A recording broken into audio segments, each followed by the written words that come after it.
Inside the stories that affect you. This is Inside KELOLAND.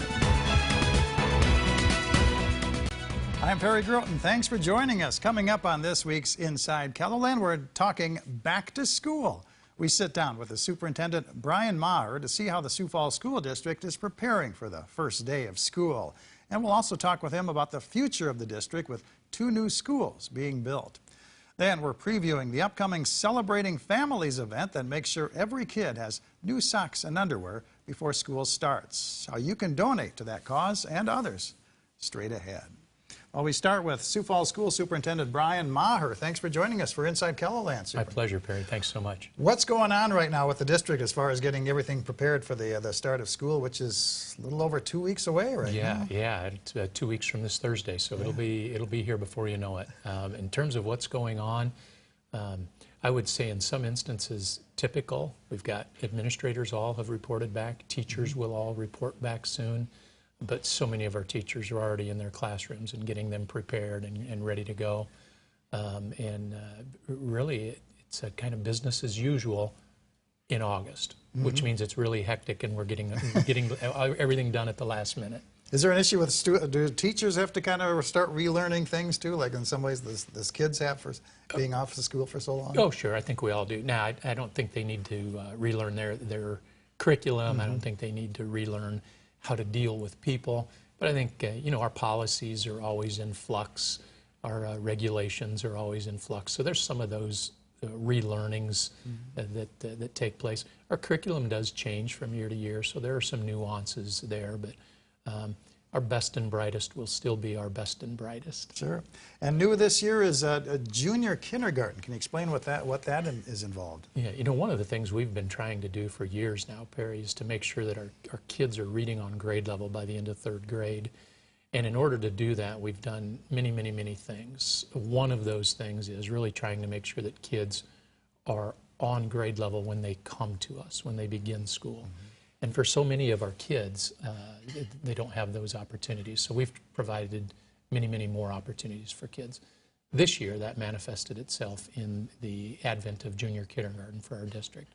So for some, that'll be, if I'm a parent of a child who maybe is turning 5 late, and I'm not quite ready to send them to school, junior kindergarten is going to be a great gap for that parent. So hopefully we'll help families, we'll help our community, and in the end we'll help those kids be ready for school a year from now. Is there still time for parents to enroll their child in There is. I'm really glad you asked that question. There is still time. There is still room in junior kindergarten, or at least as of Friday, there was still room.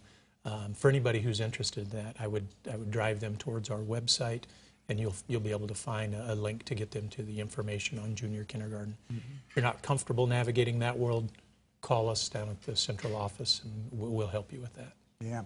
Another change for the coming this year is the changes in the schedule for the arts and physical education and music. Talk about that. One of the things I would say is every year our schedules change. This past spring, the emphasis on changing the schedule got a lot of conversation, particularly because it impacted art, music, and PE. And I think we've gone through most of those dynamics. I think most people are ready for the school year to get started. And I think it's incumbent upon us as a district to make sure that that is a smooth transition, but also to really review how that goes over the course of this first year or first couple of years as we get accustomed to a new way to do business.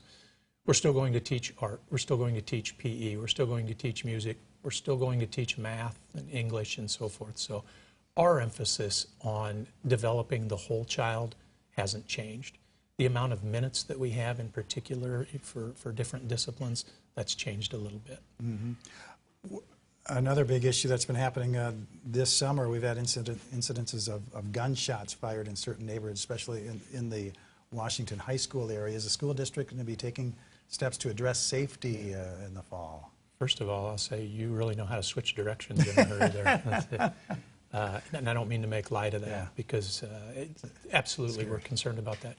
One of the things I would say is whenever you see things in the community, you're going to see it in our schools. When you see that violence, that that that's a little bit scary for all of us. You see it in our school.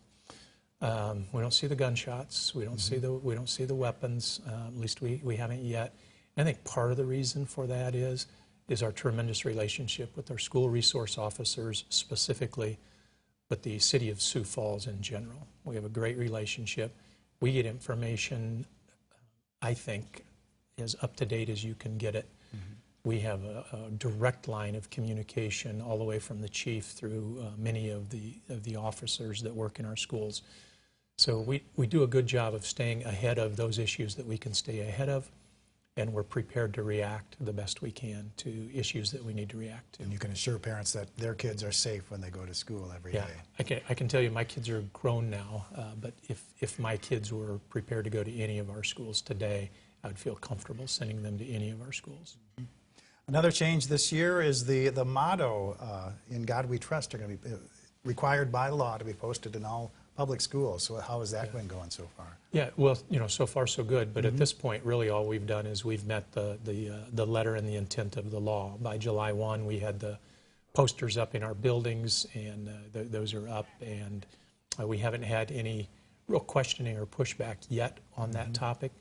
It's possible that we will when our buildings get busier here in a few weeks. Okay. Well, stay with us. We're going to be continuing our conversation with Brian Maher about the future of the school district as crews start construction on 2 new schools. We'll be right back after this.